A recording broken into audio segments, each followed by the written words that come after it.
but you're never gonna beat me. Look the other way, what I'm doing ain't easy. Bloody hands stain from the people who deceive me. Muddy hands break through the chains, go free me. People like sheep move feet, hurt it easy. You don't wanna be fast asleep when they see me. Better stand tall, ready for a fight, believe me.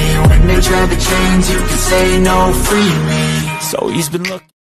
Oh, hello, everyone, and welcome once again to another edition of the Geek Gauntlet Podcast. I'm your host, Mr. William B. Morgan, and real quick, I just want to let you guys know this show is being brought to you by MAONO Microphones and a PD200W, most versatile podcast microphone.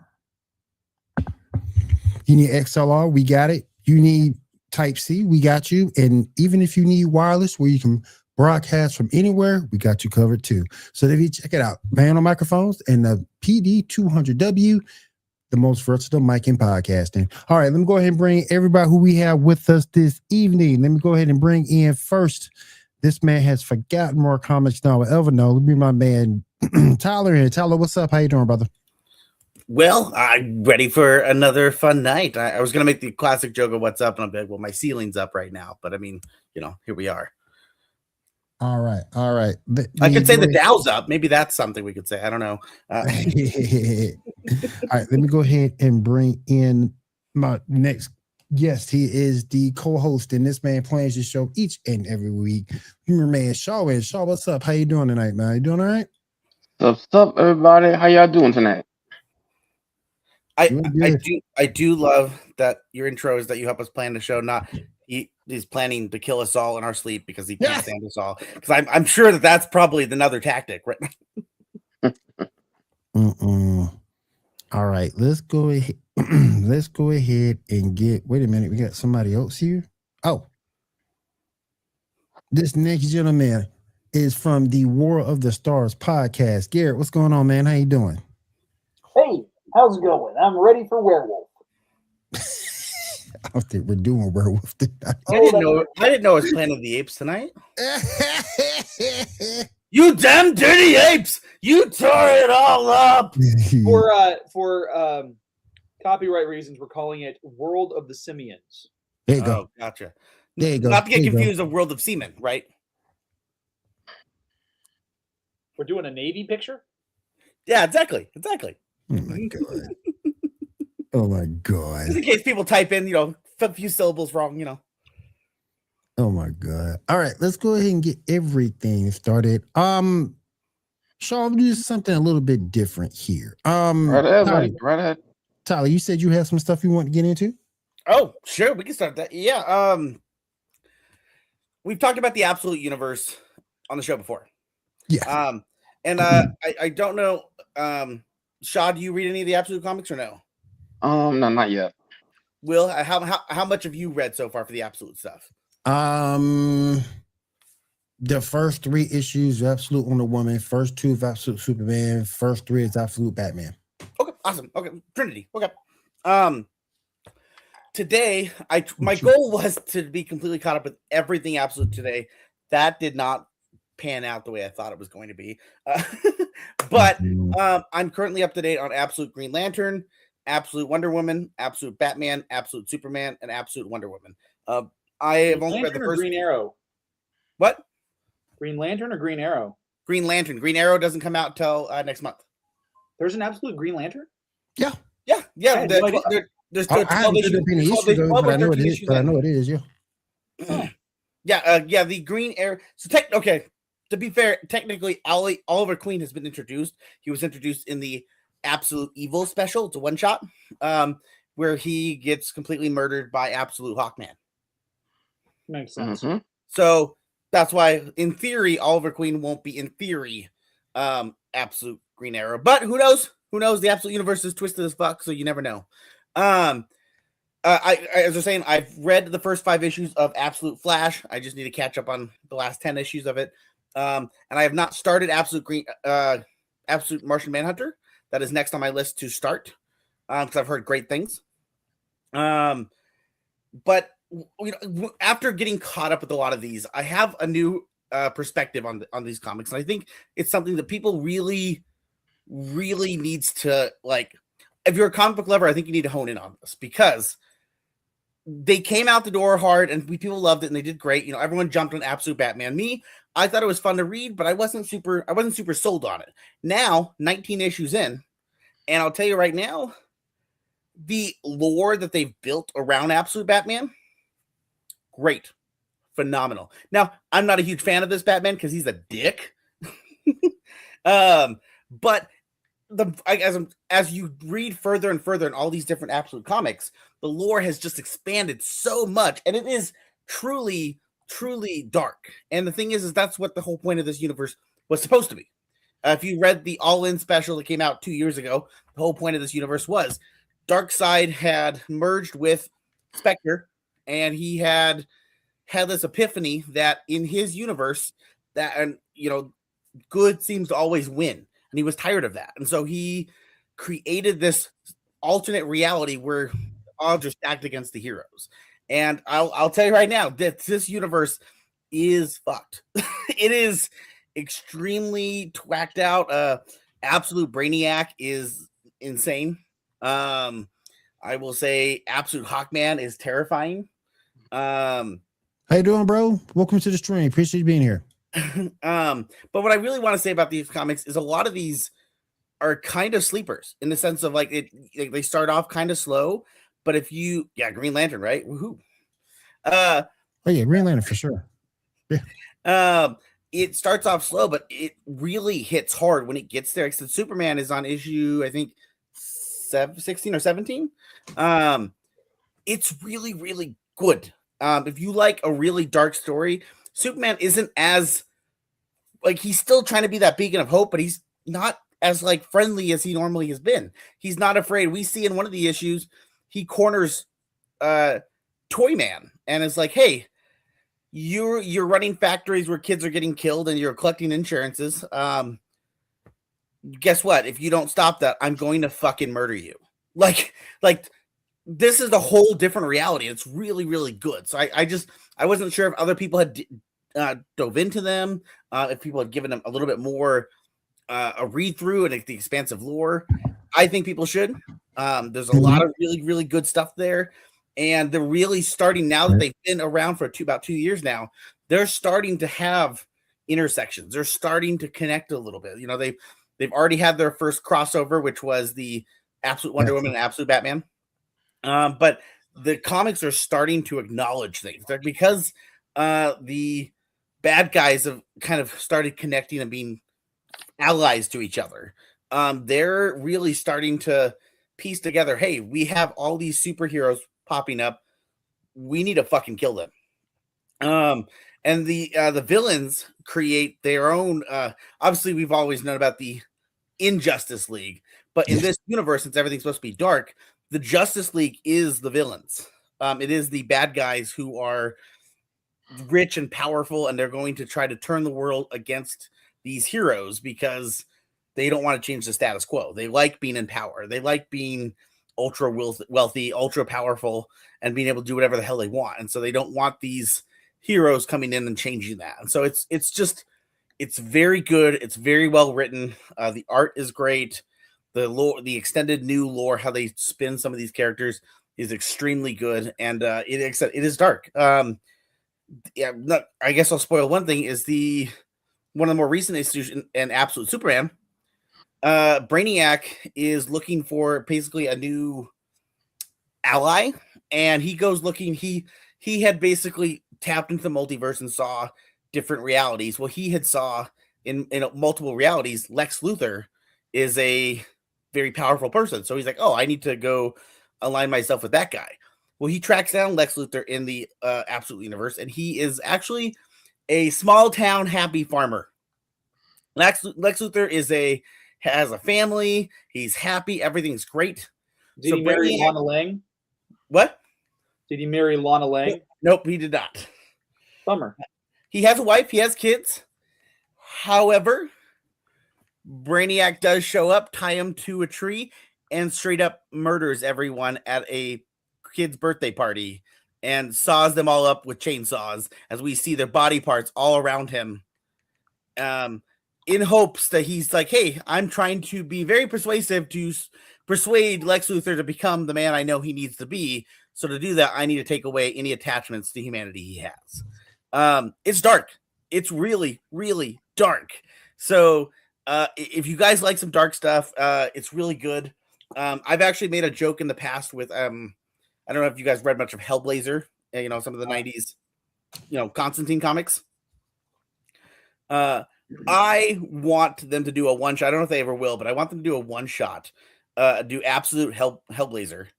And I want it to actually be, since Hellblazer was already super dark, I want the opposite for that comic. I want to see Constantine's like perfect day. Like I want him to have a family, a kids, the dog, the white picket fence. I want him to have the happiest life ever, because that would just make me so happy to know in this alternate timeline where everything's supposed to be fucked up and twisted and dark, the only way to make Constantine's life worse is to give him this happy life.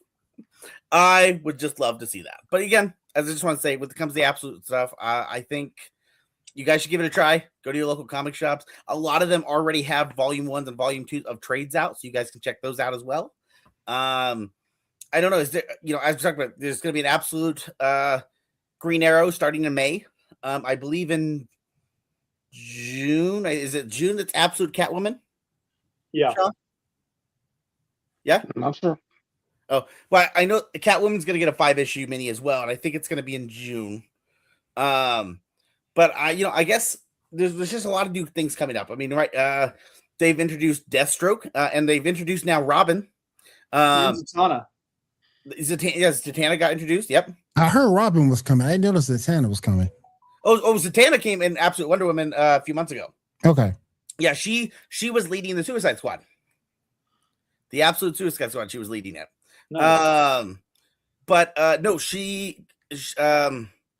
the Absolute Robins look like they're going to be one hell of an interesting situation, because it's not one, it's all of the Robins. And they are trained child soldiers, if you will, by none other than Deathstroke.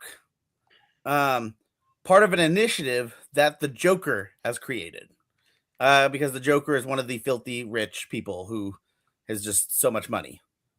But yeah, I mean, the idea of these Robins that are going to be basically hunting Batman is going to be an interesting scenario. But I mean, except it's all dark, it's all messed up, it's all twisted, and I think it's getting really good. I think in the beginning it was good, but it was kind of like, oh, we'll see where it goes. It's hitting there at that 2-year mark. We are hitting that strong story. Okay. Yeah. Cool. All right. So appreciate that, Tyler. Appreciate you getting caught by Absolute Universe. I got to jump back in it myself. Because I don't have those 2 issues, Absolute Wonder Woman, Absolute Batman meeting up. I don't have those yet, so I definitely got to jump in on that. It's a good team up too. It's a very good 2 issue. Yeah, it's good. I'll try to get caught up on that this week, if not next week for sure. Let me go ahead and head on back over to Shaw. Shaw, go ahead and pick us back up with the list for the week. Yes, sir. All right. So the first thing we want to talk about, first thing we're going to do is have a little debate between myself and Tyler. Here's how this is going to work. Tyler's going to bring up his points to why Spider-Man No Way Home is bad. I will then rebuttal it, and then William and Garrett will both be the judges of who's right or who's wrong. So, Mr. Tyler, hit me with your best shot. Hit me with your best shot.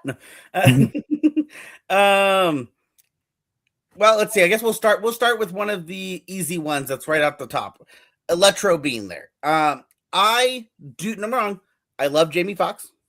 Hell, I think he's a good actor. I even like the fact that he's rumored to be Spawn if Todd McFarlane ever releases a movie. Who knows? Him coming back, he did a great job as Electro in this film. I think he does phenomenal. I'm happy he was there. But the original spell that is supposedly that brings him there is that people who know that Peter Parker is Spider-Man.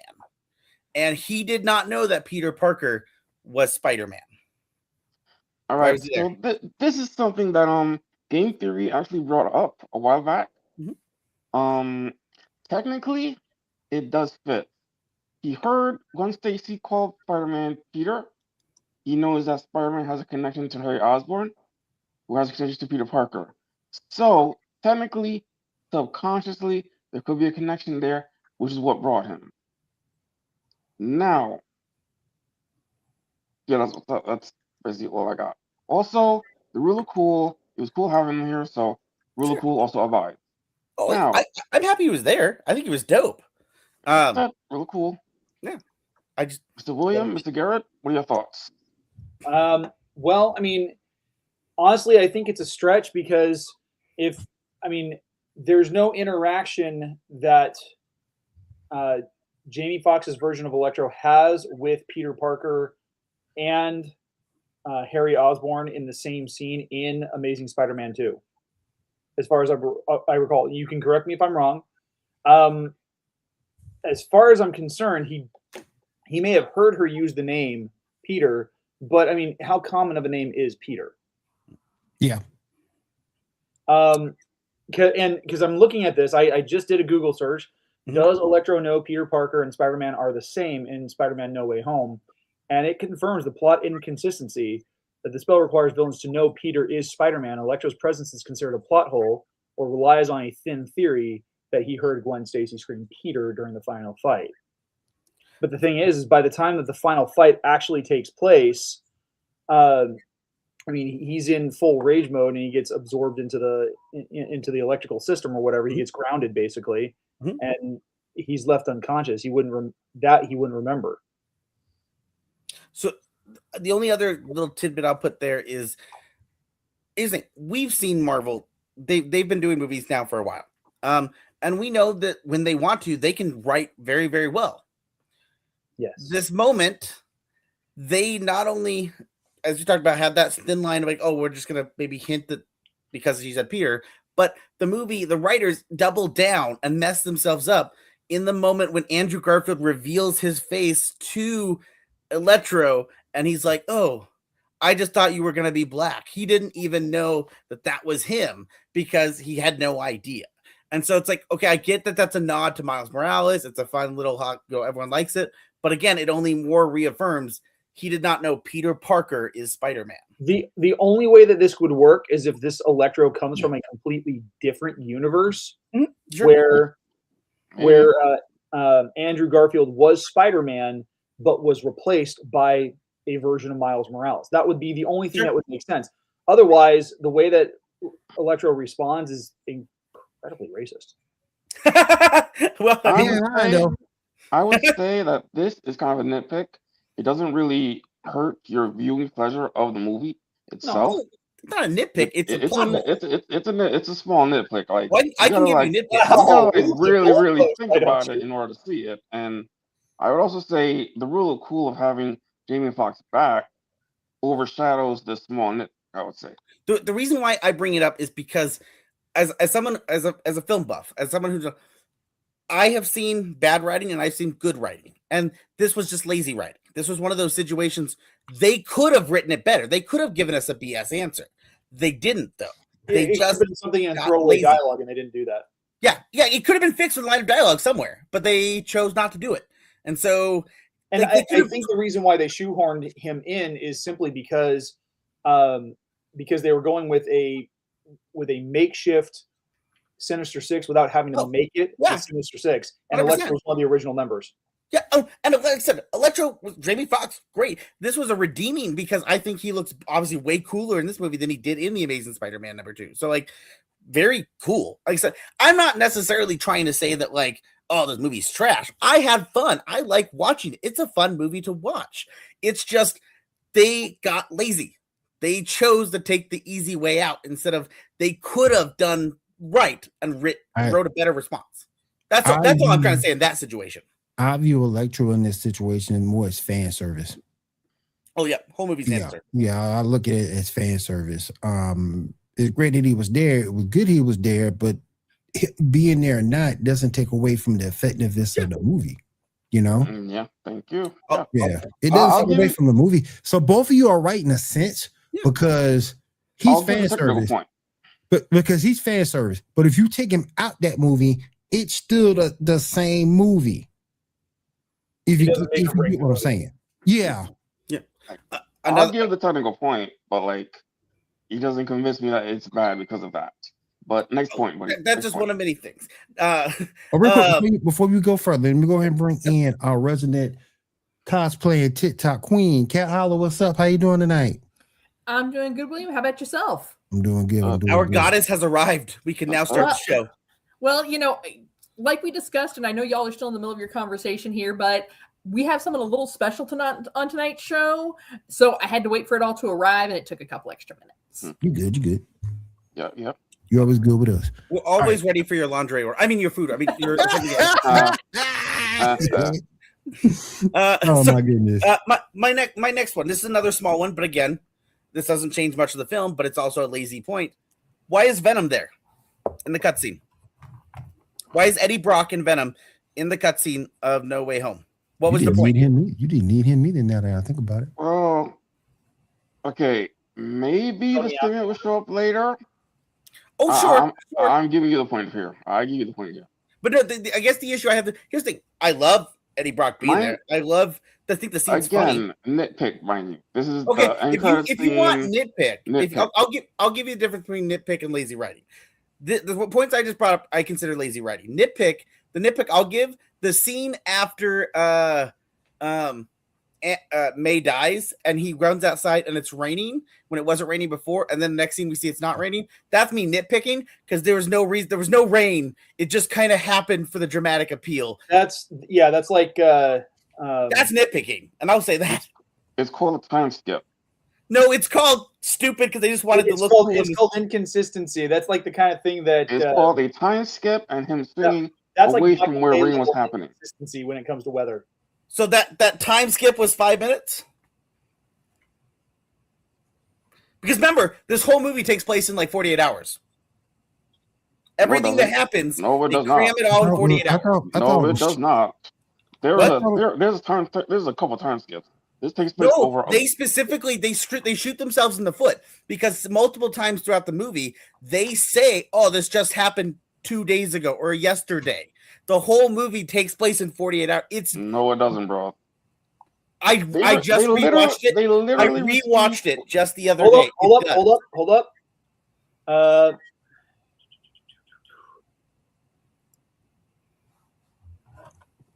Okay. The core conflict of the story takes place roughly over 3 days from November 12th to November 14th, 2024. Where does it say that? Contextualizing the movie. You put it off Google? Yeah. Okay, what is the in-story time span of Spider-Man No Way Home? In the movie, they make several references when I watched it. That's why I wrote it down because I was like, why is he saying it like, oh, when we just talked 2 days ago? And I'm like, wait, you're telling me this has been 2 days? So they make it sound like the movie is... So the bulk of the story takes place between November 12th, 13th, and 14th of 2024. Yeah. And then the time skip at the end of the movie where Peter takes place in December. I will give you the final 5 minutes of the film.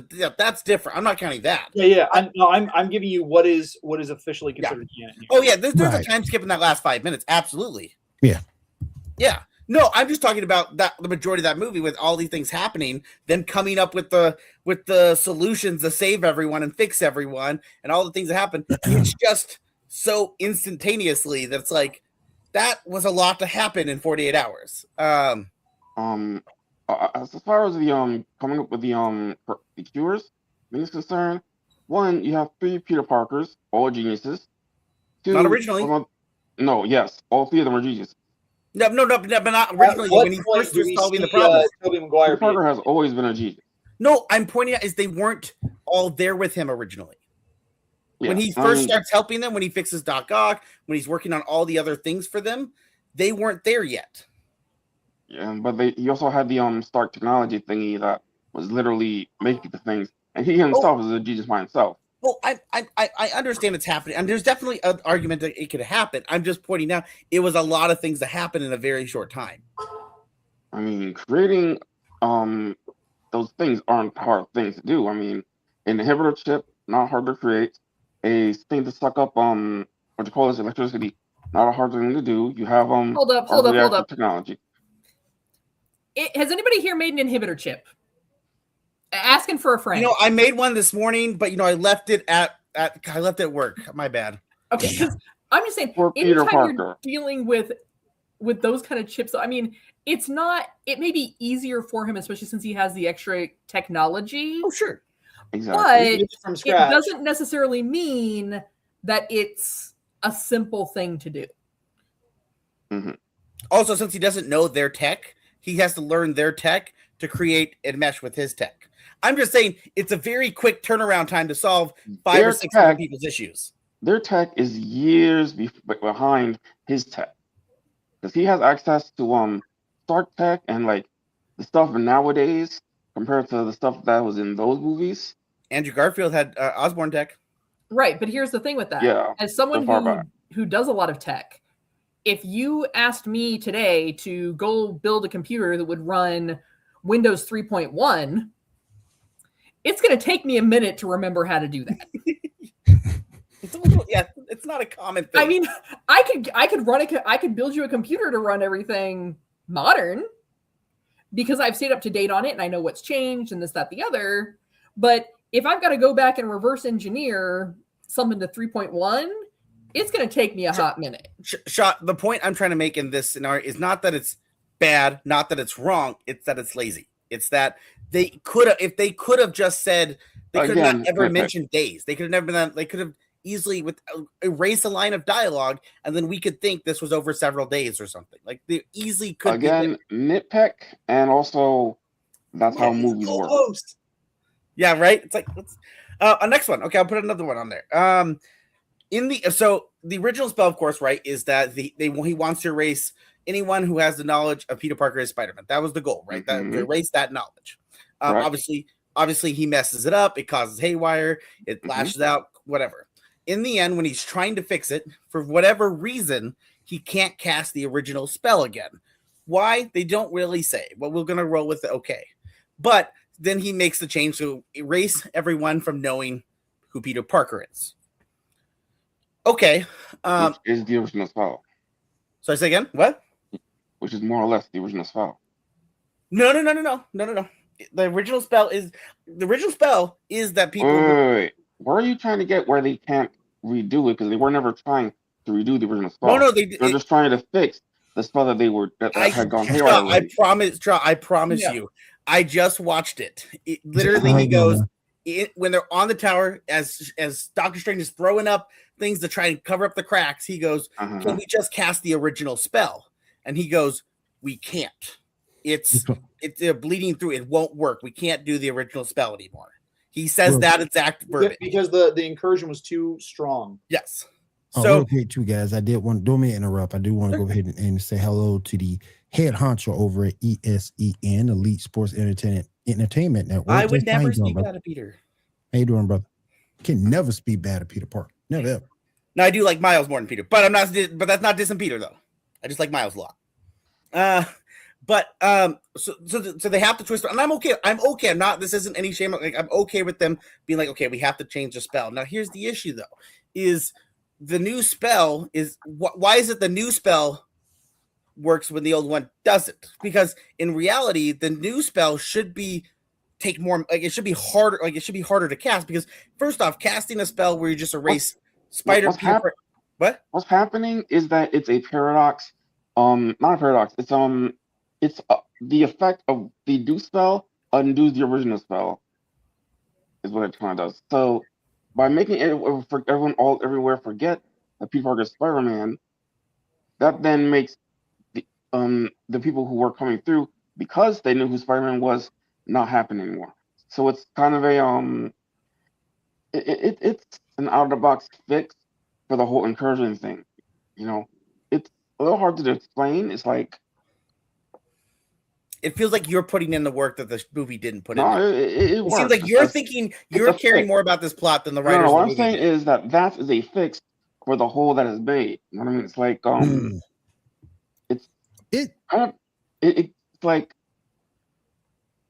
it's like okay, it's Baby Hitler. It's Baby Hitler. You fix this damage that is caused by adult Hitler by going back and killing baby Hitler. We That's all what know it that is. don't work. So the act of going back to kill baby Hitler then fixes the damage that was caused. You know what I mean? No. Well, that creates a Because paradox. that never That's a paradox. works. You Yeah. saw that in they explained that in Avengers. I'm trying to Yeah, you explain it, can't- but I can't. It's I a can't explain it, so I'll give you the point. Next. You can't like kill baby Thanos because Yeah. So I'm using that as an example, not using the next point I want to give is there's a moment that I feel it is unearned. There's only a couple more, one or two things I'll bring up real quick to make it quick. But we know that when he was originally going to cast a spell, Strange is getting everything ready for it. He's talking to Peter as he's preparing it, and he even tells Peter, "It was nice knowing you, Spider-Man," because he knows that he's going to erase Peter Parker from his own mind because he only knows Peter Parker because he knows Spider-Man. So he knows that he's going to lose that, right? He's aware of that. That's going to happen. That's okay. It's going to happen. But then in the end, when he's casting a spell, he's then emotional about it. He's very, I just can't do it. I care about you. And I'm like, you've been gone the majority of the film, locked in a magical prison for a while, and then you just popped out, and now I guess are really just struggling to cast that spell because you just don't want to. It's one of those things where I understand why characterization, bro. He grew to care for by Peter. definition, that's not what characterization is. Yeah, he grew to care and respect Peter during the movie. Tell me when did he learn to care in the 15 minutes? He saw that his plan was working, that saving them was working. He grew to understand across the whole movie before getting defeated and getting held up in the Grand Canyon. He did get to know him better, seeing the kind of person he was. I mean, there's time here where he does get to know Peter and actually care.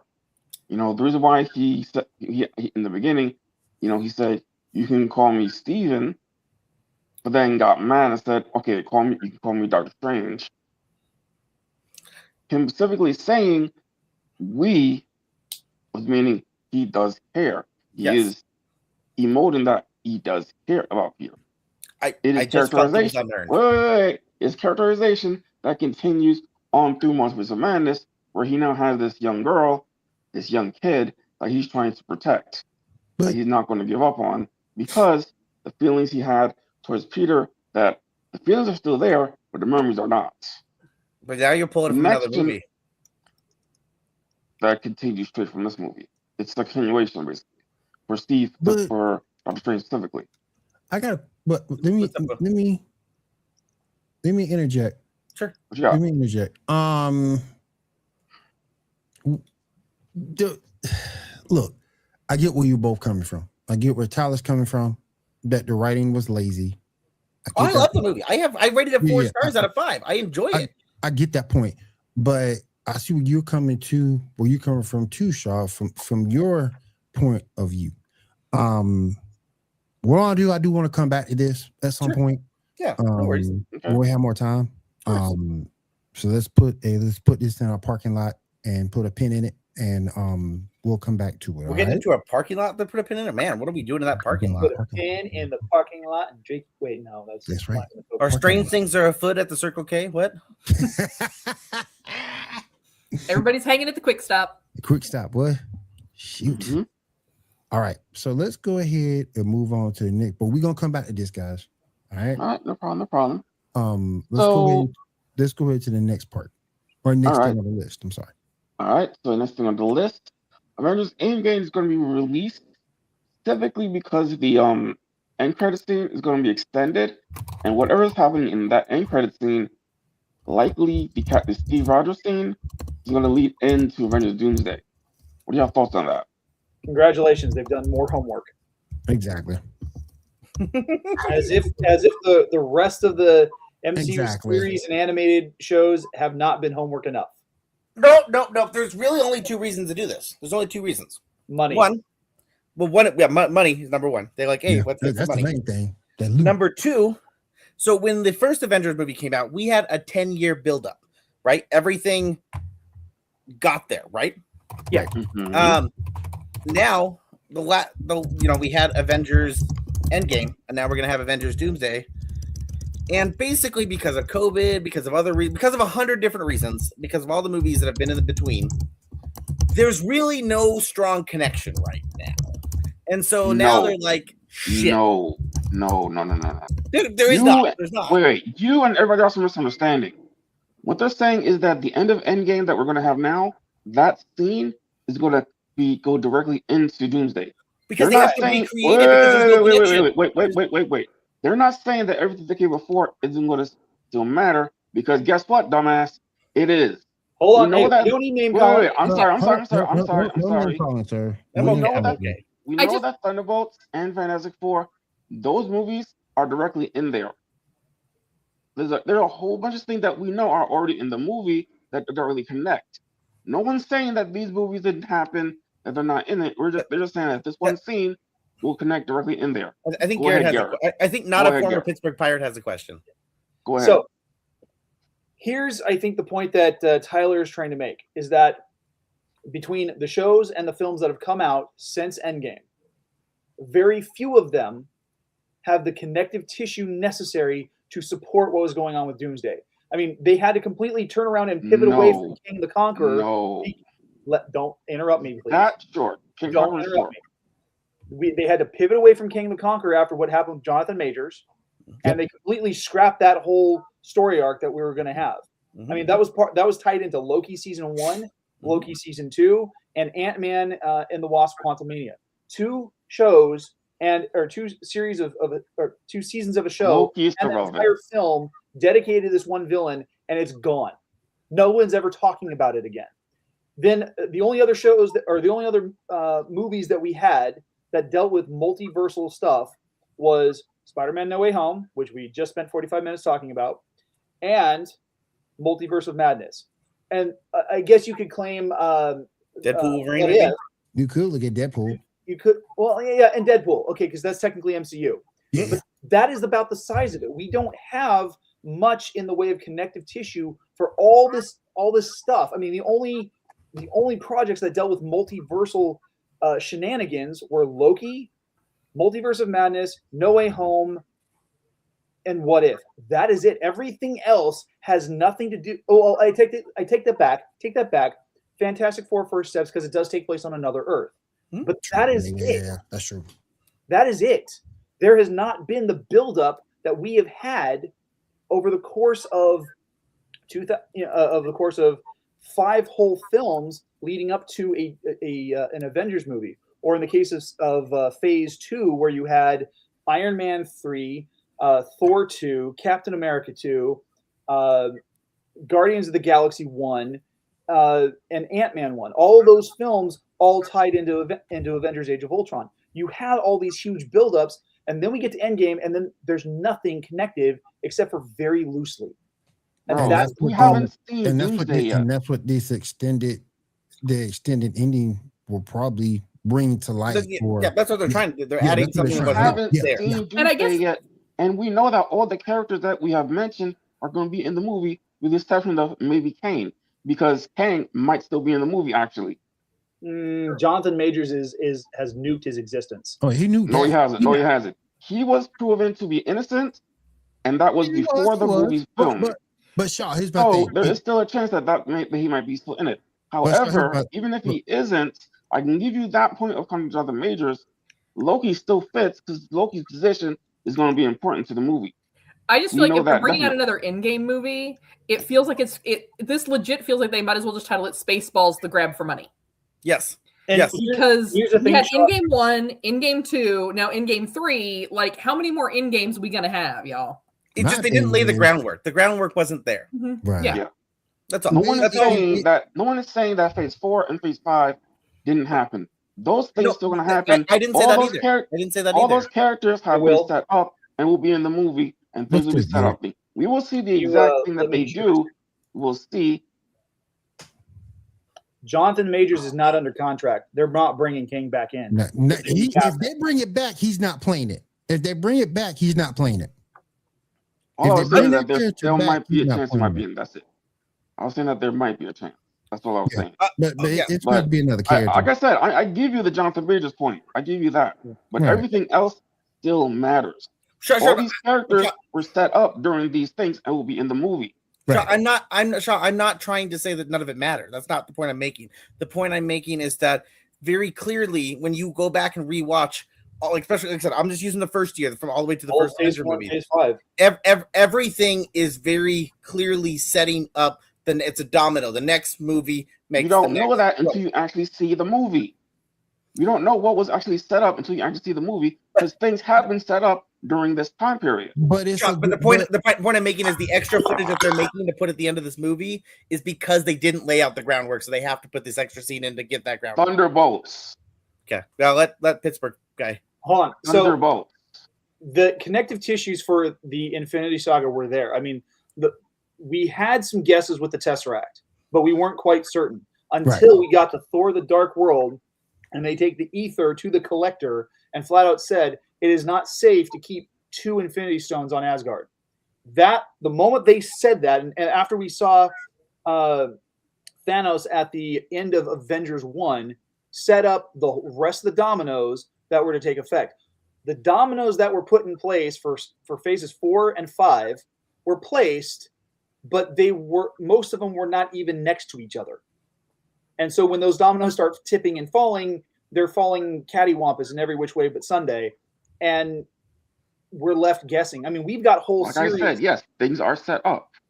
We just haven't seen the movie yet. We haven't seen how they all set up. That have nothing to do with Avengers. They're just thrown in there, say, hey, look, we've got these characters too. And here's really the situation. Thunderbolts.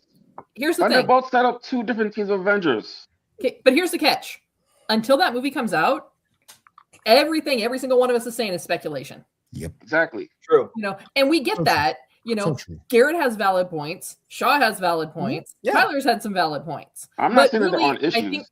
I think calling it in-game, and I get where they're coming from. No. What we're saying is Endgame is getting re-released with an initial scene. Yeah, but by adding to that, it's still to Avengers Doomsday. But here's the thing. They shouldn't have to do that, to be honest. If they cared about the fans, I'm sorry. If there wasn't already a disconnect, they wouldn't have to re-release with extended footage. Right. That's all I was getting at. They're just connecting Doomsday because we're getting the return of Steve Rogers. So they're trying to link that in. I mean, didn't we already get that with the teaser trailer that we got a few months ago? You did. Yes. Yeah. Yes, that went out on YouTube. We didn't have to pay money for that. You did. Yes, but we're getting out how. Yeah. Yeah, but now we have to spend another $15 to go see a movie that we've already seen less than. Assuming you're going by yourself and not buying any refreshments and everything. I mean, you don't have to see the movie in theaters if you don't want to. Yeah, but how else are you going to see that special scene?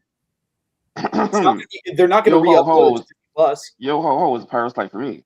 Well, Shaw, you know how we do things. Because on that bus, I'm with you. I'm with you on that bus. You know what I'm saying? I'm with you on that bus. Mind you, I'd rather watch it. I'm going to see it in theaters. Yeah, I mean, I would love for this re-release. I would love for Avengers Endgame to be higher than Avatar again. Yeah, and we all should have a lot of support things it, higher than Avatar. And we all should go support it, but it is what it is. I'm a huge comic book whore. I'm a huge MCU whore. I'm always being positive about these things. I'm not trying to shit talk. In theaters too, My point is just simply, I feel like the groundwork. Again, going back to slightly maybe lazy writing, and it's and here's the thing. I'm giving them a lot of credit here because I'm aware that COVID happened. I'm aware that Jonathan Majors situation happened. I'm aware that they've had a bunch of things happen to them. So I totally get. It's not like, oh, Disney just didn't give a shit. No, Disney's had a lot of fucking shit happen to him. So it's I totally get it.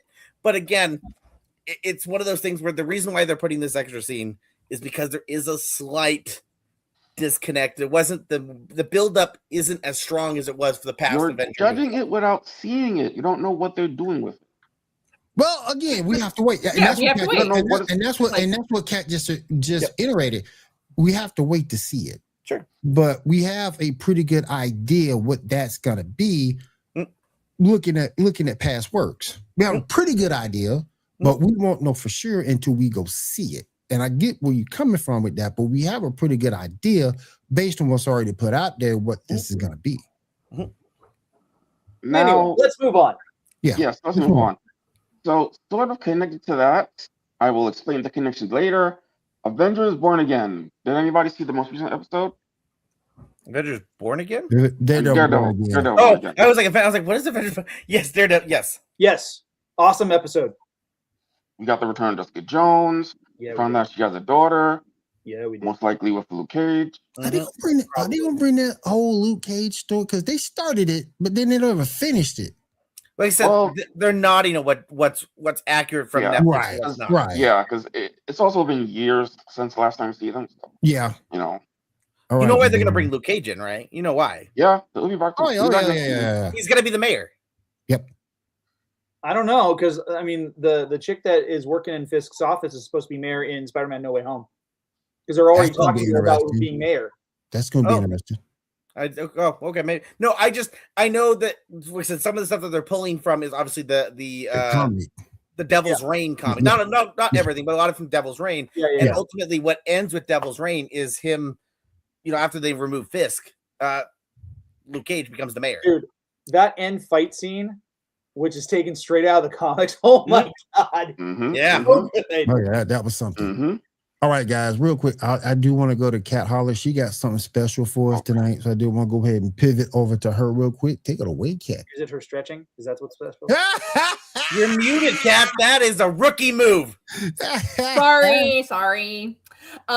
Well, of course, since we don't have Janae here as our resident anime expert, we got to get a little bit of anime news in. And, as a result of that, I decided I was going to go ahead and try the One Piece bento box from Popeyes. Now, this is not one piece of chicken. This is the Luffy bento box themed around One Piece. You got to pan the camera down. You got to hold it like right here, and then you just got to pan it like right there. Right there. Yeah, you just got to pan the camera just there. Well, here's the thing. I mean, we know that I have a long history on this show of putting things in my mouth, so as will die. But with this bento box, you do get a couple kind of special items which aren't your regular Popeyes fare. One of those is the Gum Fruit Lemonade, and I really wish they would have gotten clear cups for this. Oh, that would have been cool if it was clear. Yeah. That would have been cool. Yeah, it's like this purplish color. It's not really pink. It's more of like a purple color. It's kind of gray to me. Yeah. But it is absolutely delicious. It's very, very like blueberry lemonade-ish. Oh, cool. I've been kind of sipping on that while we've been here. A shot of Gatorade. Now does it feel stretchy? No, not too stretchy. Now the next fun item that they include in here that isn't something that is a normal Popeyes item, if I can get this lid off without spilling it all over myself. Oh yeah, get it off. You got it. Come on. Let's put a little It's more. going to be Chopper's Oh, there we Cupcake. go. What's that? It's called Chopper's Cupcake. And I have no clue what this flavor profile is, so we're going to go ahead and dig right in and start. Yeah. Probably like some kind of strawberry or something. I'm guessing maybe strawberry or maybe like a vanilla, because like definitely the top definitely looks kind of strawberry and fruity. This is the first. We got the slow motion. We got to do the slow motion. Here we go. You guys know that I'm a pro at the slow motion. This is the first on the Geek Gauntlet podcast. So it looks like maybe like a strawberry cake. So. Are we gonna narrate it as go. Kat slid the food into her mouth? She slid the food. Savored every bite, every goes down her throat. I think it's hold on. I'm not sure if that was just like so much strawberry frosting that it tastes strawberry. Let me just double check. I'm gonna try and get just some cake. No, it's strawberry cake. Explosion of strawberries all throughout her mouth and her taste buds. Gauntlet test challenge. Yeah. Let's go. No, and so with this, like I said, yeah, I mean, and it's a good size portion. Like it's not bad. Okay. I have a joke / question. So I have not watched One Piece, and I'm slightly aware of kind of its thing. It's kind of about fighting against like regimes and capitalism and stuff, right? Ultimately, once you get through the pirate parts, yeah. So I do kind of find it funny that capitalism is making a meal off of the thing that's anti-capitalist. Yeah. And so then, of course, the rest of it is just like your basic 2-piece from Popeyes. There's 2 pieces in a 1-piece meal. right? But the funny thing is, if you ever talk to people who didn't realize when you say One Piece, you mean the anime, they're like, why am I paying $17 for a One Piece chicken That's meal? $17? Well, you're paying for the advertising. You're paying for the specialty box. You're paying for the extra special items. I mean, if you think about it, I mean, if you're looking at a 2-piece box normally, not on like one of their deal days, it's like what, $7.99? So an extra $10 extra for dollars One for Piece. marketing. Yeah, marketing, and then like I said, the specialty drink and the specialty cake. Pass. Mm. I mean, I don't care for Popeyes to begin with, but pass. Oh, Popeyes is delicious. I don't know what's wrong with you. Love I prefer Popeyes. Cane's. Love that chicken from Popeyes. Yeah. Did you just like Cane's is better than Popeyes? Are I you don't like high? Cajun seasoning because Cajun seasoning tastes like dirt. I was like, Cane's No, is what they sell you at gas stations. Popeyes doesn't have Cajun seasoning on it. You can choose to get the spicy. They have a spicy seasoning. Yep. So kind of like Yep. KFC, where you've got like a spicy and a regular. Yep. You can choose from. Popeyes has the same thing. And people were killing over that chicken biscuit. That I don't that put wok that. meal, that Yeah. dry ass. I think Popeye's big thing is how they bred their chicken. It's a different style. And it's, yeah. Yeah. I don't care for the flavor. Maybe just yours just isn't as good. Like because like the Popeyes here is actually pretty on point. Yeah, mine I too. mean, you My are Popeyes on closer point to the too. South and that Louisiana zest flavor, so maybe you're getting it a little bit more fresh than we are in California. Yeah, my Popeyes is goated too.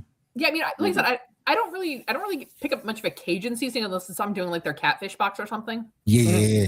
Then I taste it, but not really. Otherwise, it's just like getting extra crispy from KFC or wherever. We keep saying Cajun, Right. and word Gambit's going to show up somewhere. I hate Gambit. No, it's the Zatarans guy who's going to show up. Come on. Yeah. I hate Gambit. So What yeah, I mean, Jimmy. like I said, I'm not mad about it. I mean, I think it's kind of a fun thing. And now the rest of the fans are going to have to sit here and watch me eat dinner while That was the first ever taste challenge. On Oh, Geek people Gauntlet were podcast. excited to watch you Put put the camera things in your down mouth. just a little bit. To put the camera down just a little. Yeah. There we There we go. go. Now the problem is you did miss one thing. You're supposed to be eating like the mac and cheese or something, and it's supposed to drip down, and you're like, "Oh, my bad. Hold on. Let me just." You're muted again, Kat. We can't hear you. We're not to that point yet because I'm trying Okay. to eat my chicken, and I don't want the crunching in everybody's ear. Oh my You God. gotta Tyler get- All right. Let me just Tyler close gonna that. get us in so much trouble. Oh my God. I'm just trying to get us views, okay? Well, I'm a whore for views. I'll do what I need to do. At least Tyler admits it. Yes, he does admit it. I'm not above selling feet pictures. Oh my All God. right. All right, so what's next up, man? All right, moving on. So, since we were talking about Spider-Man earlier, apparently it's recently been reported that Man Spider will not be appearing in Spider-Man Brave New Day. Yeah, I heard about So that. Yeah, they're not that's doing true. that apparently. Who Yeah. won't be?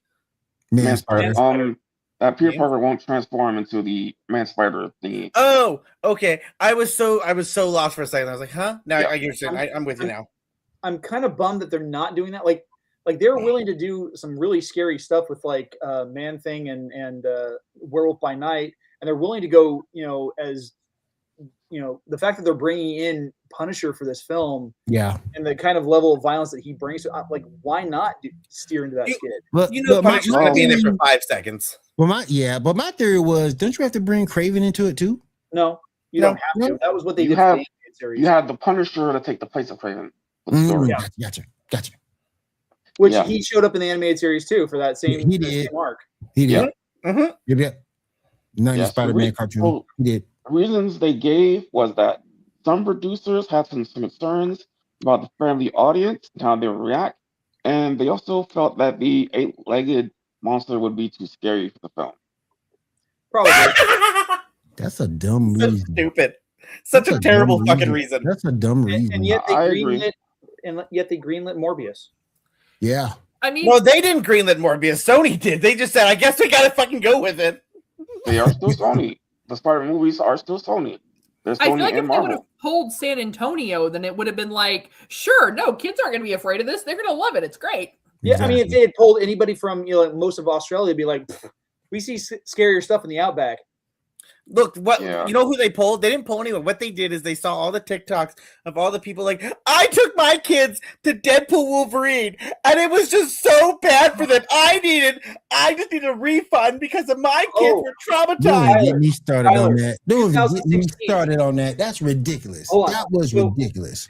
Tyler, in 2016, I went to go see the first Deadpool movie for my birthday. Mhm. And sitting next to me and my then wife were two, like 3 or 4-year-old kids who were stuck there. Their mom and the rest of the family were all the way in the back row on the stadium theater. And like these kids were terrified of what was going on. Like they had never Craziness. seen anything that violent. They had never seen anything with that level of swearing and profanity. These kids were mortified, and mom and dad were nowhere to be seen because they're in the back of the theater. Wow. Mom I can wanted top to give that. Dad a handy in the back, so they had to keep separate. Wow. I can top that. When I went and saw Sin giving City someone in else the a handy? theater, when I saw Sin, well, I bet you could top that. when I Two saw handies. Sin City in the theater, there was a family sitting next to me with an 18-month-old, a 3-year-old, and a 4-year-old. Oh wow. What the hell is wrong with these people? What's wrong with people, man? Have you met the human race? I try to avoid them at all I costs. worked at GameStop, and do you know how many 6-year-olds bought Grand Theft Auto 5? Oh, believe me, I know. I worked in Yeah. an elementary school where one kid drew a picture of himself as a hero from GTA 5, shooting the cops at a bank robbery. Cat. That was a really I got one for you. I got one for you. What? I was 5 years old when I was in the theaters with my aunt watching Batman Returns. Yeah, Batman Returns wasn't that scary or violent. I can see the it's scarecrow. I violent. can see the scarecrow. There's a reason. Yeah. Why Joe Schumacher took over afterwards. That movie is pretty dark. There's a lot of death. There's a lot of destruction. There's a lot of themes and stuff. For a 5-year-old, Yeah, but that's that's Batman and Wait, 5. How old are you, Shaw? I'm currently 20. I'm 36. You said 20 and then 36. What are you? I'm 36. The movie came out in 1990. Wait, Did let me it? look at it again. Wait, let me look at it again. That thing How old. old am I? The movie came out in 92. I was born in 87. Hey, Okay, so you wait, 87. My brother was born in 86. He's gonna be 40 this year. You're gonna be 39. I'm 37 actually. it don't matter. It don't matter. He with us now. That's all that matter. That's all that matter. Yeah, I feel like I just It don't aged matter. a lot because I didn't realize that movie was that old. Yeah. yes. Yeah, it's old. 92. Some of the birthdays kind of merge into each other. So sometimes I lose track. I remember going to the movies and seeing Ghost I'm at that Rider age. as like a young person. I don't remember now. I can't guess anymore. But Hey. that was traumatizing. I loved it, but that was traumatizing for me. Janae's not here. Janae's not here, so I gotta pull a Janae. Hey, Cat, I've never seen Sin City. Uh, You're I've never okay. seen Sin It's not City. that great. I've never seen it. Well, you missed out on your girl Good. Jessica Alba. I Yeah. missed it. I Yeah. missed it. I'm gonna have to check it out. I'm gonna have to check it out for sure. I mean, Yeah, I Jessica like Alba Sin City. It's alone. Classic Clive Owen. The only two things I like to. She was Invisible Girl. Not that her acting was that great, but I loved her. I loved her in Correct, it's not that Fantastic great Four. in general. Yeah, I love her in Fantastic Four. I loved her in Honey, but that's all. What about Good Luck Chuck? I never saw that one. I never saw that one. What about Trust James me, on the Pop it's worth Strike it to Back? see the movie. What about Idle Hands? Nope. I like when It's- she it's played worth it. herself in Entourage. All I'm saying is it was worth it, bro. Worth it to see. I gotta check these out. I gotta check these out. See how she did. Yeah. But I know Actually, the only you know reason what? You know what Will really wants to watch? He's going to want to watch the second one because that's where she's the stripper pole. So that's where he. Yeah. No. Wait, Yeah. No, but the only reason the only thing I will give to her, from what I heard, she was under harassment a lot from her producers and director on this set of Fantastic Four. So sure. that's what I heard. That's what I read. Yeah, they made her too much of a sex item in that one, which is sad. I mean, that's too. Yeah. I mean, Yeah, but they should have done it. That's not Sue Storm too much. I mean, Sue Storm don't. Sue Storm was a sex icon for about 5 seconds. Yeah. Yeah. There's a couple of two-storm outfits. I mean, Because every time I see In the Sue Storm, 90s, I'm aware. In the 90s. because every time I think of Sue Storm, I don't In the really think 80s. of. I don't really think of sex. I think more of mommy, I mean, a mommy type. some figure. of those suits, like there's that You know? one with the 4 boob window. I remember that one. 1992. I remember that one. 1992. Yeah. Now that's 91, 92 Marvel Yeah. cartoon. Yeah. Yep. I remember that one. I'm just saying. And Yeah, you know, Sue takes on that outfit because she felt she needed a rebrand and she wanted to change her image. And I don't know who came up with that idea. Because it didn't really change my mind. She looked good, don't get me wrong, but it don't change my mind. She's more of a and there's always malice. mother hen, you know? There's always malice. Yeah. And like you Always looking malice. at it, like you really thinking of White Queen or Scarlet Witch when you think of Sue Storm. You know? All right, back to Spider-Man. Picture number 1. We got our first look at Venom for our friendly neighborhood Spider-Man. Is our first look. What are your thoughts? I never did watch that show. It was It's good. good. It's good. worth watching. It was good, yeah. Good. It wasn't I worth feel like my they were pulling two different groups of people because, oh no, we can't have this 8-legged monster. Oh, here, let's bring out some Venom. but then you get this. Let's bring the lethal protector. Then we To be get fair, this. there's 2 different things. Okay, sure. One says fuck and the other one just says scary. What in the goodness gracious golly gee whiz is that? Our first look at Venom for the your friendly neighborhood Spider-Man series. Yeah, I don't like how he looks. I don't like This it. might looks just like be he the left out his symbiote suit only, maybe. He don't look scary. He looks like He looks left out his scary, dentures. but not in the ways you He don't want it look to be. scary to me. He just like, okay. Well, To me, it's levels of scary, and that's like level 1. I will eat Yeah. your brains, Spider-Man. We eat Doing your it like brains, this. Spider-Man. Yeah. All right. So, Spider-Man! anybody seen the last 2 episodes of Dark Maul? Yes, No. What do you Was thought? it dark? it's really good. I'm really digging it. This is probably the best use of Maroc since, well, ever. I mean, he didn't really have much of a use in Tales of the Empire. He didn't have much use in Ahsoka season 1. Who's Maroc? He's an interesting character. I'd like to get more information about him. Who's Maroc? He was the dude that looked like kind of like the Black Knight from Monty Python, but with a lightsaber in Ahsoka. Oh, Like, the he killed Inquisitor him guy? really early on, and he turned to dust. I'll have to go look him up. I already forgot. Apparently. Yeah, Man, Inquisitor. they're Talking gonna about be the my Inquisitor. man. The only thing from Star Wars I really liked was Mandalorian. We can get another Mandalorian series. You get a movie. You get a movie soon Okay, Yeah, who's coming out soon? that'll work. because Don't apparently hold they thought that was better than getting another TV season. But I guess hey. apparently a lot of this stuff was supposed to be John Favreau is saying that none of the stuff in the film was supposed to be part of season 4, but I think it really was, and they just turned it into a film. Whatever. All right. Next up, picture number 2. Some stuff about Man of Steel. Yeah, it wasn't from the show at all. Man of Steel or Man of Tomorrow? Man of Tomorrow. Yeah, Man of Tomorrow. So this is the first look at the poster for it. Hey, look at What do that! you thought? Superman's got balls.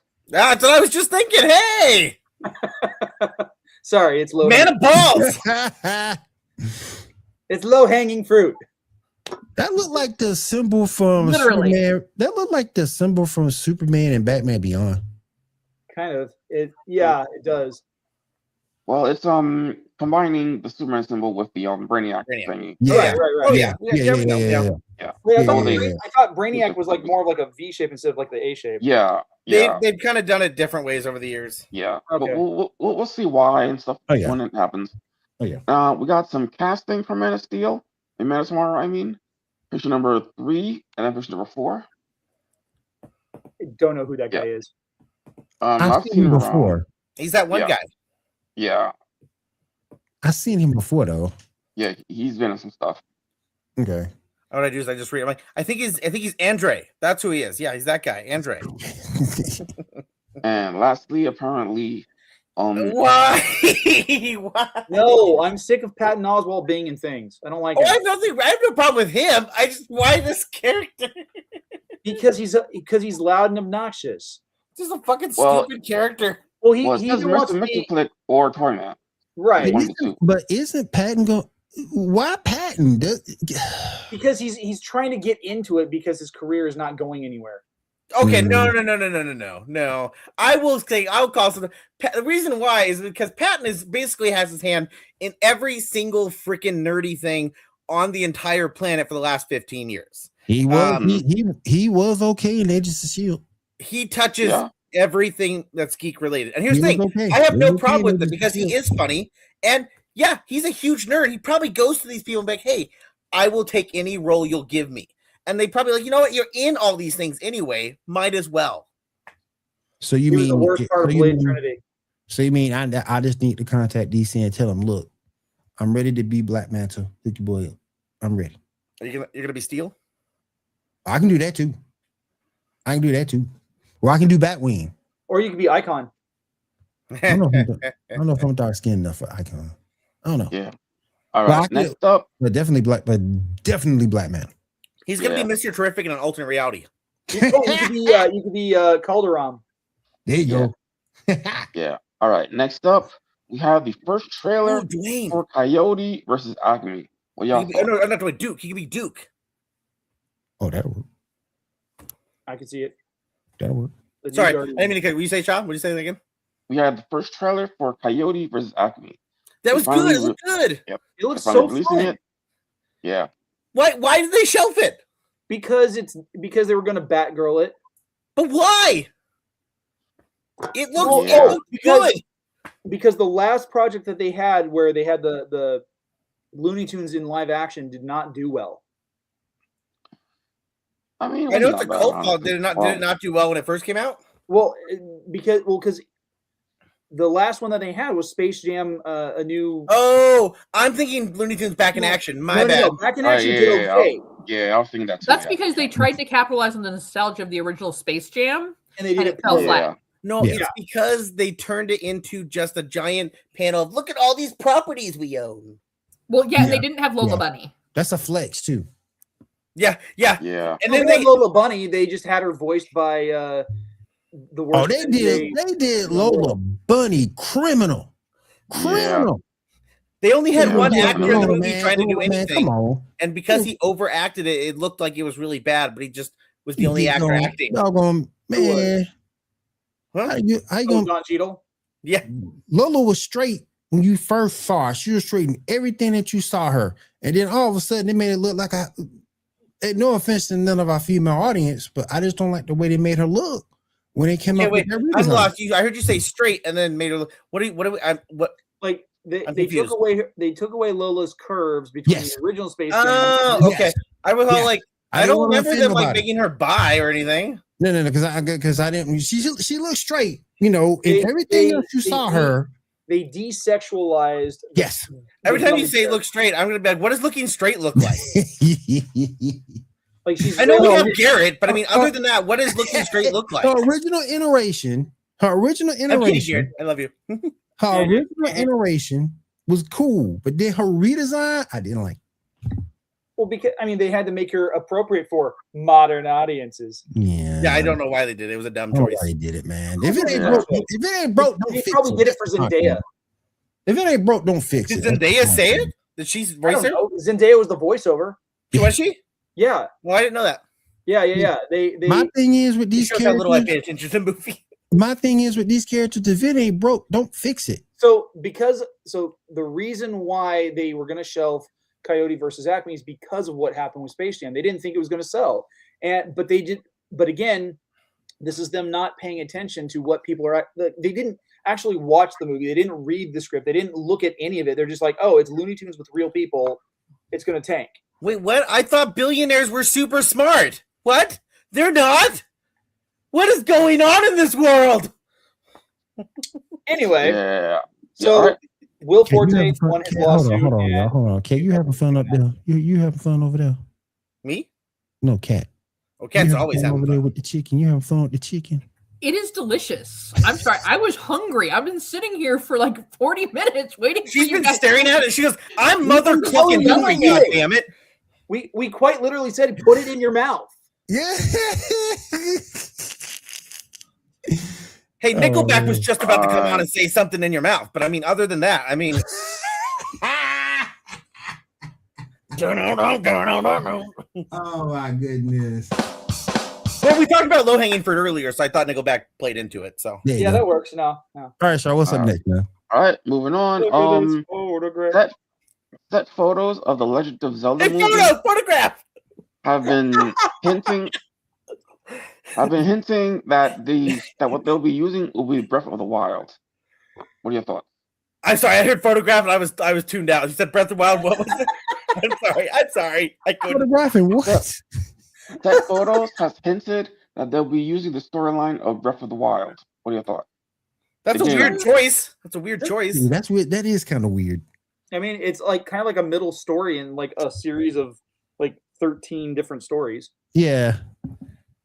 Like, I'm surprised they wouldn't choose one that they know is like hugely popular, like Majora's Mask or. But I'm the worst person to ask about that because the last time I played a Legend of Zelda game, it was 1988, and all I had was the music, bouncing in my head, and I had no idea what I was doing. I just had this flashback of young you playing Legend of Zelda. Were you playing it like in front of your TV? Was it at home on your computer in front of your room? What was it? What were you playing? I was at my aunt's house. Okay. In Scottsdale, playing around on an old NES, and I got so bored with it that I switched out the game for Excite Bike. Gotta blow it out. It's not working. Yeah. All right. We're back All in I action. remember is that the cartridge was gold, and it was so cool. Oh yeah. Yeah, there go your number one fan, Shaw. My niece, my baby. Oh, I thought we were gonna have more people from Bangladesh. I was like, Bangladesh, we're back. Wait, we have people from Bangladesh? Remember they used to tune in for Shah. Bangladesh. Oh yeah. That's right. Yep. Man. Shah was a celebrity in Bangladesh. Early. All right, so moving on. The Boys. Anyone see it? Anyone give a shit? I don't. I did. I finished it just before the show. Sure did. You sure Still have did. not watched since like 2 seasons ago. So amazing. It's good, but there is one thing I very much picked up on this episode, and you know what that is? What? This was just a teaser to talk about the next production show that they're going to be coming out with, which is the prequel series with Soldier Boy and Stormfront. I'm like, that's all this episode was we're going to keep hinting at all these things so that you're really excited for this prequel that's coming out. Stormfront was the Nazi chick, right? Yeah. But all you really have to do to get people excited for the prequel is be like Jensen Ackles, everybody. Oh yeah, they don't realize they're putting in more effort than they need to do. It's like the people who make commercials for Oreos. You don't have to try that hard. It's there. Isn't It's this the there, last, guys. Isn't this the last episode of the season? Of the No. series? Okay. There's still, I think, what, 2, right? 1 or 2, I think. Okay. I will say I really enjoyed the I don't know if I want to say closure is the right word, but like her Starlight getting to see her dad and getting to see that other family. I actually really appreciated that. I thought it was nice knowing that like all this shit we've had to deal with from her mom in the past. Yeah. And so her getting to see her dad, and also because I wasn't sure how that was going to play out, especially in the beginning when she first runs into her dad. And he's kind of like ignoring her, shoveling still. I was like, oh man, it's going to be shitty. It's going to be dark. No, it actually wasn't. Like he actually, when he pulls out the shoebox and shows that he's following her career, that he really I liked it. I thought it was really, really sweet. It was. So wait, did Starlight's dad pull out a shoebox and say, "Hey, look at this photograph"? Exactly. Yeah. Good to know. Of course. Every time it makes him laugh. Yeah. No, I like that. I will say when they're in the bunker or wherever the facility, whatever you want to call it.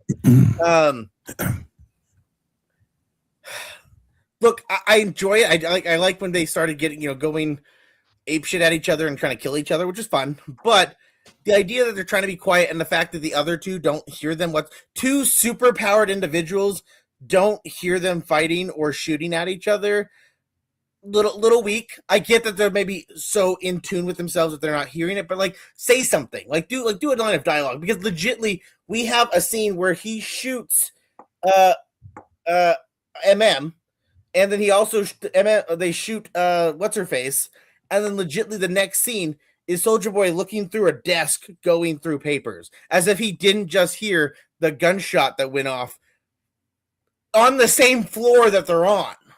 So, like, it was just kind of like, okay, guys, come Or is it on. that he just doesn't care? Yeah, but like, give me even a stupid scene of him look up, whatever, like some stupid shit, like versus just acting like it's not happening, because it's like, okay, guys, come on. I do like that it is Frenchie as is the one that's not getting riled up because of all the years of him doing drugs. It's messed up his chemical makeup so that he's apparently immune to this powerful hate effect. I don't think he's necessarily immune. I think it's a matter of he has better emotional regulation. So, like, he can feel himself getting angry. Well, remember, he says he does say, like, he goes, maybe it's not affecting me as much because of all the years of drugs. My chemical makeup's different. Right, but it could also be like he feels it still. True, that's fair. It's just not as intense for him, so he's able to say, "Hold up, something's not quite right here." I know that when I do like it when they are fighting in the room and they think that they knock what's her face, Kimiko, right? Kimiko. Yes. They knock her down and she stands back up, looks at him, grabs the pipe, bends the pipe right in front of him, and he looks at her, looks back at Huey, and it just runs out of the room. Like, fuck that. Like, I'm out of here. I'm getting out of here. Yeah. Nope, not happening. I'm getting the hell out of here. But yeah, it's fun. It's a fun episode. I think we have 2 more episodes of the show for. Okay. And remember, this is the last season. So yes. We'll see. I do also like that we got to see their preacher and his sex life. That was funny as hell. And then Is Mac actually talking to you again? Yeah, right. That bitch. After all the eye contact I gave that bitch.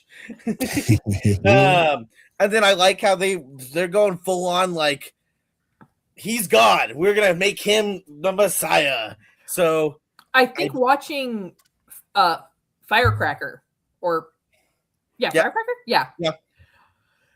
When Homelander is telling her that he is a god, the look on her face, like you can see the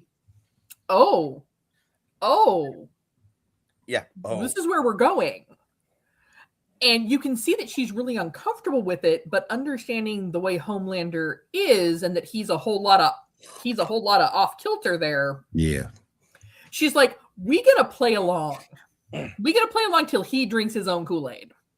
Well, that's why I love the moment when they're getting ready to introduce him on stage, right? And the vice president, I forgot what her name already is, but when she's talking to her and she's like, Ashley? Yeah, and Ashley's like, don't you feel bad? Like, don't you believe in Jesus and stuff? And she goes, yeah, but I believe in Homelander. And you can hear back Ashley go, liar. And she goes, ain't that the truth or whatever? Like, yeah, no shit. Like, I can tell that's a lie. You're like, it's like, yeah, I don't need you to tell me that was a lie. That's very clear. That was a lie. Mm-hmm. All right, so moving on. Invincible. Anybody see the finale? And what are your thoughts? I have not. Was it Invincible? It was pretty amazing. Oh, so the show, but it also left a lot of unanswereds. Mm-hmm. What? Never. The show would never do that. Never do that. Because really at this point it's trying to figure out like where are the Viltrumites? And because there's only like 40 of them. That's all. But here's the catch. Without something to detect them, they blend in with everybody else. Yes, they do. They're now on Earth. Maybe. Thing is, I've seen reels on Instagram talking about what happens. I knew what was going to happen in the episode, and I was just waiting for the reveal that, the Viltrumites were already on Earth. So that kind of got spoiled for me. But still, the way they did it was really good. You had Mark dealing with his PST and it was good. I was reading an article saying that the series is now at the halfway point in the comics. Is that true? Yes, about. Okay, that's cool. Yeah, apparently it's supposed to last about 9 seasons. That's what Kirkman wants to do. Mm. Until Kirkman's like, actually, I need some money, so we're gonna get that 10th season out. Hold on.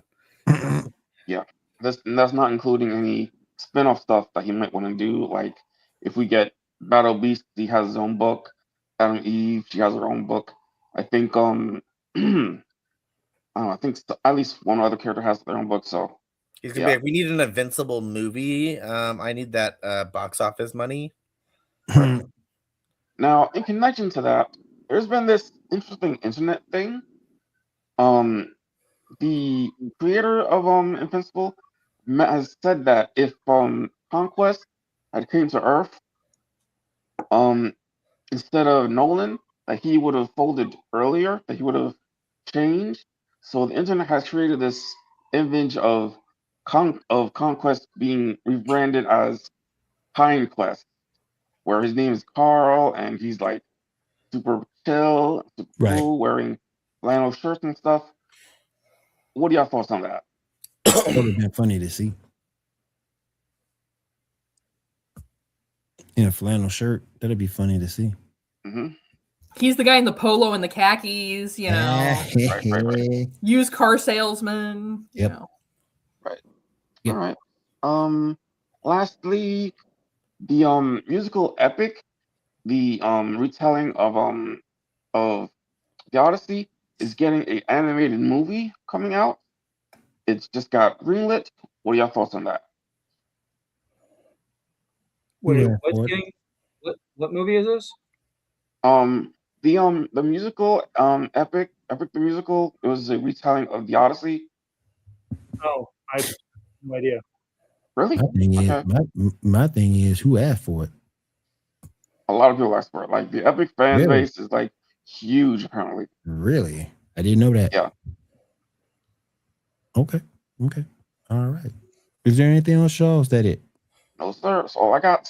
All right. Thank you, sir. I do appreciate you coming up with this list as you do each and every week to keep everybody up to date and informed of in the world of geek entertainment. All right. As we shut things down here because we've run out of time, let me go over the cat real quick. We don't want to turn back into like the Onions and all the things, before midnight. Cinderella, gotta get back, Well, yeah, we don't wrap things up soon enough. I'm gonna turn into a pumpkin.